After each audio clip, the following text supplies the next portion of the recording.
Bismillahirrahmanirrahim. Assalamualaikum warahmatullahi wabarakatuh dan selamat siang. Hari ini saya akan menjelaskan tentang Ubiquitous Computing in Education. Nama saya Akbar Iskandar, pasca sarjana STIMIK Handayani. Ya, apa yang dipikirkan atau apa sih yang sebenarnya yang dimaksud dengan ubiquitous computing? Ya, jadi ubiquitous computing ini sebuah sistem, sebuah teknologi yang digunakan dan berharap bahwa semua perangkat kita bisa akses di mana saja, atau sebuah chip yang kita gunakan bisa digunakan di mana saja, ya. Atau di sini dijelaskan bahwa sebuah konsep rekayasa perangkat lunak dan ilmu komputer di mana komputasi dibuat untuk muncul kapan saja. Jadi, tadi saya katakan sebuah chip atau sebuah kartu bisa digunakan di mana saja. Artinya bisa digunakan misalnya untuk untuk registrasi paspor misalnya, kemudian digunakan untuk rekening bank misalnya, ya. Tetapi ada hal lain yang dimaksud di sini dalam ubiquitous computing ini. Salah satu contoh adalah ketika misalnya kulkas itu tidak memiliki atau dia dalam kondisi kosong, maka secara otomatis dia akan memberikan informasi kepada supermarket untuk memberikan untuk mengirimkan informasi kepada supermarket, kemudian supermarket itu menerima informasi dari kulkas bahwa dia dalam kondisi kosong. Dan kemudian supermarket ini juga langsung mengirim barangnya ke tempat di mana kulkas itu berada. Dan inilah yang dimaksud dengan ubiquitous computing, yang dimana sebuah konsep rekayasa perangkat lunak, ilmu komputer yang bisa dibuat untuk muncul kapan saja, di mana saja, dan dalam format apapun, di jaringan apa saja, kemudian perangkat apapun, dan dapat menyerahkan tugasnya dari satu komputer ke komputer yang lain. Seperti kita lihat di sini, blok yang ada di sini, salah satu contoh adalah smart manufacturing. Ya, smart manufacturing ini, ya mungkin saja ketika misalnya ketika misalnya barang itu misalnya sudah sampai dan dia harus dibawa kemana, atau misalnya barang itu harus di packing dan setelah di packing diapakan, dan itu bagian dari ubiquitous computing. Nah, bagaimana dengan bidang kesehatan misalnya? Ya mungkin saja ketika saya dalam kondisi sakit, maka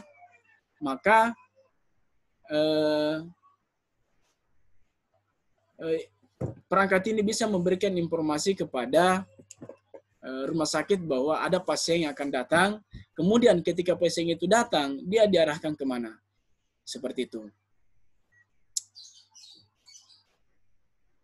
Bagaimana dengan ubiquitous computing di dunia pendidikan? Nah, dengan perkembangan teknologi yang semakin canggih saat ini, ubiquitous computing ini memiliki peran yang sangat banyak. Jadi memiliki peran yang sangat banyak. Salah satu contoh adalah yang tadinya ruang kelas dalam kondisi konvensional. Jadi dia dalam kondisi konvensional, sebagaimana kita ketahui beberapa tahun yang lalu atau beberapa puluh tahun yang lalu misalnya, sebelum adanya jaringan internet, ya proses pembelajaran dilakukan dengan cara harus datang ke ruang kelas, kemudian mencatat dan membaca apa yang telah dijelaskan oleh guru maupun dosen. Dan tidak ada fasilitas internet atau teknologi yang bisa kita gunakan pada saat itu. Itu yang dimaksud dengan konvensional. Konvensional yang dimaksud adalah berjalan dengan cara apa adanya. Jadi konvensional yang dimaksud juga, jadi berbeda antara konvensional dengan tradisional. Tradisional tadi yang saya jelaskan sebelumnya, ya modelnya seperti itu. menggunakan kapur, menggunakan pensil, atau menggunakan alat tulis yang lain tanpa harus menggunakan perangkat teknologi yang ada. Sementara konvensional berarti tidak berjalan seperti apa adanya. Seperti itu. Nah, dengan adanya teknologi ini, ya seiring dengan perkembangan teknologi, maka semakin banyak perangkat-perangkat lunak yang begitu canggih sesuai dengan kebutuhan kita. Selanjutnya, ubiquitous computing berbeda dari apa yang biasanya kita lihat di sebagian besar sekolah zaman dulu. Ya, tadi saya katakan bahwa sekolah zaman dulu dia menggunakan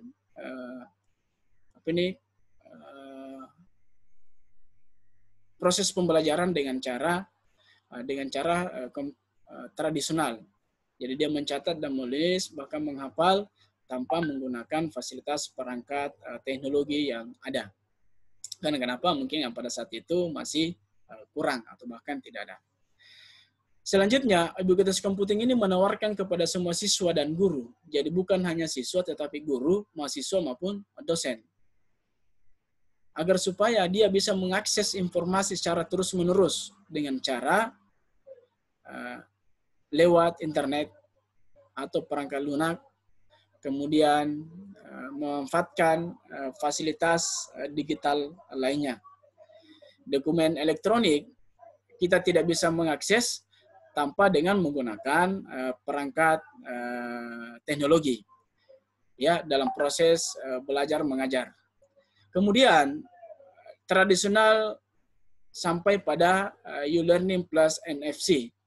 Jadi proses pembelajaran tahapan-tahapan teknologi dalam dunia pendidikan tradisional learning, e-learning, mobile learning, e-learning sampai pada e-learning plus NFC.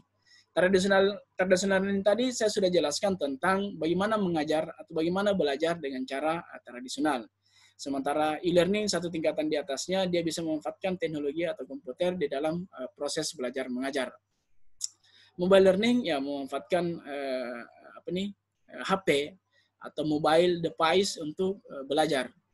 Selanjutnya e-learning ya ini sudah dilengkapi dengan sensor atau kalau bukan sensor yang menggunakan wireless atau hal yang bisa mendeteksi keberadaan dari sebuah perangkat itu. Nah, e-learning ini dia sudah bisa masuk kategori sinkronos dan asinkronos. Sinkronos yang dimaksud di sini adalah dia sudah bisa masuk kepada tahapan percakapan secara online. Ya, percakapan secara online antara dosen dengan mahasiswa. Sementara asinkronos itu dia model pembelajaran tanpa harus face to face. Berbeda dengan e-learning plus NFC. E-learning NFC ini pengembangannya lebih tinggi dibandingkan dengan yang lain. Mulai dari tingkatan tradisional sampai dengan e-learning atau e-learning. Kalau plus NFC ini dia sudah bisa dianggap sudah bisa praktik secara online atau bisa disentuh, bisa di-download, kemudian bisa di-upload oleh mahasiswa maupun siswa dari jarak jauh. Ya, dalam beberapa tahun terakhir, teknologi pembelajaran digital telah berkembang dari e-learning ke mobile e-learning, dari e-learning dan NFC. Namun sebagian besar paradigma pembelajaran digital tidak mendukung kegiatan pembelajaran interaktif di kelas. Nah, pembelajaran interaktif di kelas ini, ini sulit untuk kita temukan di dalam pembelajaran online. Tetapi dengan kondisi saat ini sudah ada model pembelajaran yang mendekati itu, yang minimal model pembelajaran yang interaktif yang saat ini kita lakukan, yang banyak kita lakukan adalah model pembelajaran sinkronos dengan menggunakan Zoom misalnya atau Meet misalnya, itu bagian dari pembelajaran interaktif yang digunakan lingkup sinkronos. Kemudian e-learning ini pembelajaran jarak jauh, ya semua teknologi pembelajaran yang digunakan di sini yang saya jelaskan tadi sebenarnya pembelajaran jarak jauh. Ia memungkinkan siswa bisa belajar, yang jelas dia memiliki media internet atau intranet atau media jaringan komputer lainnya, agar supaya proses pembelajaran itu bisa berjalan dengan baik. Ya, kalau kita lihat gambaran yang ada di sini, guru memberikan informasi dari jarak jauh, kemudian siswa mengakses dari jarak jauh pula. Ya, model learning ini kita lihat, ya, apakah dia bisa mengakses lewat library atau perpustakaan online misalnya, atau bahkan jurnal. Ya, jadi guru atau dosen hanya menyiapkan pembelajaran itu lewat online. Apakah harus menggunakan internet atau menggunakan CD pembelajaran misalnya. Dia juga sudah bisa dinilai secara online atau memberikan tanggapan atau respon terhadap pembelajaran yang dialami. Salah satu e-learning yang ada saat ini, ya salah satu contoh adalah Classroom, itu bagian dari e-learning. Jadi Google Classroom itu adalah bagian dari e-learning, dan ada beberapa e-learning atau pembelajaran e-learning yang saat ini kita gunakan. Kemudian M-learning atau mobile learning, bentuk model pembelajaran yang memanfaatkan kemampuan perangkat mobile. Ya, kalau kita lihat tingkatannya, ya dalam proses pembelajarannya mirip-mirip dengan e-learning. Hanya saja ini menggunakan mobile learning atau menggunakan perangkat HP misalnya. Kalau e-learning ya dikenal dengan menggunakan perangkat komputer, tetapi model pembelajaran learning sebenarnya saat ini sudah bisa juga diakses oleh mobile learning. Nah, kita lihat ada di sini asynchronous dan synchronous. Jadi dimaksud asynchronous di sini adalah dia bisa secara online misalnya, percakapannya secara online atau interaktif, berbeda dengan asynchronous. Ya, ini bagian-bagian dari M-learning atau mobile learning dalam proses pembelajaran. Selanjutnya, ada yang dikatakan dengan e-learning. E-learning berasal dari kata Latin, berarti ubiquitous learning, yang berarti di mana-mana. Jadi proses pembelajaran bisa dilakukan di mana saja. Itu. E-learning ini kombinasi dari e-learning dan mobile learning.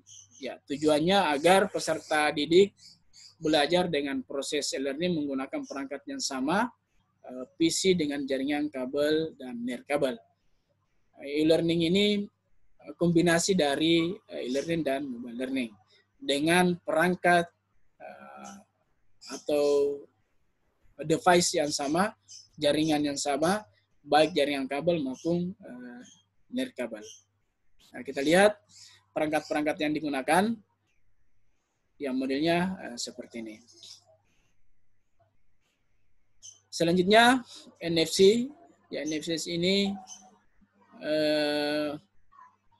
melengkapi proses pembelajaran e-learning tadi, kemudian mobile learning, e-learning, dan pembelajaran konvensional. Ya, kalau kita lihat grafiknya atau gambarnya, modelnya seperti ini. Jadi mahasiswa ini maupun siswa bisa melakukan aktivitas dari jarak jauh, bukan hanya sekedar menonton, tetapi dia bisa melakukan sentuhan. Apakah itu dengan cara mendownload atau dengan cara mengupload misalnya. Selanjutnya, melalui ponsel NFC dan papan tulis interaktif, guru dapat melakukan ujian interaktif dengan lebih mudah dan dapat segera memeriksa ujian juga. Jadi ketika memanfaatkan NFC ini, seorang guru maupun dosen, dia bisa melakukan pembelajaran juga secara interaktif. Tadi di pembahasan sebelumnya saya katakan bahwa ada penjelasan tentang sinkronos dan asinkronos. Nah, sinkronos ini juga ada di NFC. Jadi dia belajar boleh secara interaktif, kemudian penilaiannya juga bisa secara interaktif. Sistem itu bisa disentuh dari jarak jauh. Ini ya menyentuh maupun mengirim. Selanjutnya, kesimpulan dari pembahasan ini, ubiquitous computing dalam pendidikan berdampak positif pada pembelajaran untuk mencapai tingkat pembelajaran yang tinggi. Nah, dengan perkembangan teknologi, ubiquitous computing ini sangat berperan, baik di dalam dunia pendidikan, industri, kemudian rumah sakit, dan lain sebagainya. Nah, untuk pembahasan ubiquitous computing ini dalam dunia pendidikan, saya menggunakan dua referensi. Jadi dua referensi yang menjadi panduan saya, ya, yang menjadi panduan saya di dalam menjelaskan itu. Ya, kita lihat.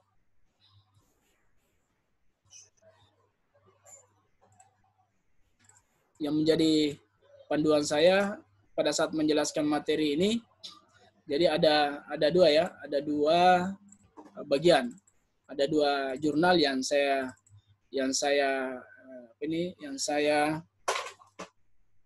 review, yaitu NFC Learning Platform for Interactive and Ubiquitous Learning, dan yang satu agar supaya kita semua yakin bahwa apa yang saya jelaskan ini bersumber dari beberapa referensi yang saya gunakan. Yang kedua adalah ubiquitous computing application in education. Jadi materi yang ada di sini adalah hasil review jurnal atau hasil penelusuran berbagai informasi yang saya gunakan, baik lewat jurnal maupun referensi yang lainnya. Saya pikir cukup untuk pembahasan saya. Sekian. Assalamualaikum warahmatullahi wabarakatuh dan selamat siang.